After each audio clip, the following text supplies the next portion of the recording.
વિદ્યાર્થી મિત્રો, એનએમએસ ની અંદર આપણે ઘણી વખત આવા મિસિંગ શબ્દો વાળા પ્રશ્નો પૂછાય તો આપણે એની અંદર બહુ કન્ફ્યુઝન થઈ ગઈ કે આ દાખલા કેવી રીતના કરવા. તો આપણે આજે હવે એની સિરીઝ ચાલુ કરી તો એની શરૂઆત કરીએ. તો એ પહેલા યકીન થઈ ચેનલને લાઈક અને સબસ્ક્રાઇબ કરી દેજો આવા જ વિડીયો માટે. તો આપણે એની અંદર લોજિક જોઈએ. આગળ દાખલા જોયા હતા એની અંદર આપણે લોજિક જોયું તો 5 ચોક અહીંયા નાની નાની સંખ્યા, અહીંયા નીચે મોટી સંખ્યા, એટલે આનો ગુણાકાર, ભાગાકાર અથવા સરવાળાનો કોઈ મેળ આની સાથે હશે. તો આપણે આગળ રીત જોઈ જોઈએ. 8 ચોક 32, 32 અને 9, 32 9 કેટલા છે? 41. તો આપણો જવાબ મળતો નથી. તો બીજી રીત અપનાવીએ. તો આ બેનો ગુણાકાર કરીએ.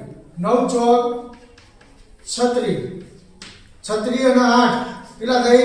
44. અહીંયા જવાબ મળી ગયો. બીજા જોઈએ. 7 તરી 21, 21 અને 6 27. રાઈટ, આપણી રીત સાચી છે. 8 દુ 16, 16 ને 4 20. અને જવાબ કેટલો? એવો જ બીજો દાખલો. તો આવા દાખલા જોવા માટે આપણી ચેનલને સબસ્ક્રાઇબ જલ્દી કરી દેજો, લાઈક કરી દેજો વિડિયોને. બીજો દાખલો તો એની રીતે જોઈએ. 9 અને 4, 9 4 13, 13 આપણો જવાબ આપતો નથી. 9 ચોક 36, એ પણ આપણી રીત આવતી તો નથી. તો એમાં શું રીત અપનાવી છે? તો આપણે જોઈએ, કોઈ પણ લોજિક વાપરીએ. 9 અને 4 13, 13 માં 3 ઉમેરીએ તો 16 થાય. 4 અને 5, 5 આયા, 5 ની અંદર 4 ઉમેરીએ તો 9 થઈ જાય.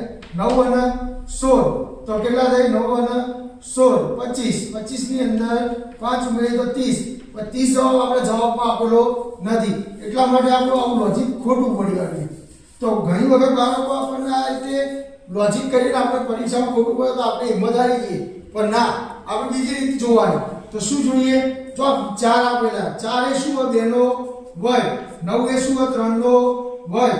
આ 16 એ 4 નો વર્ગ. 2 3 4 લાઈન સર લીધેલા. આ 1 નો વર્ગ, આ 2 નો વર્ગ, આ 3 નો વર્ગ. હવે અહીંયા 3 નો વર્ગ, 4 નો વર્ગ, તો અહીંયા શું આવશે? 5 નો વર્ગ. જવાબ કેટલો આવશે? 25. વિદ્યાર્થી મિત્રો, આવા જ વિડિયો જોવા માટે ચેનલને લાઈક અને સબસ્ક્રાઇબ કરી દેજો.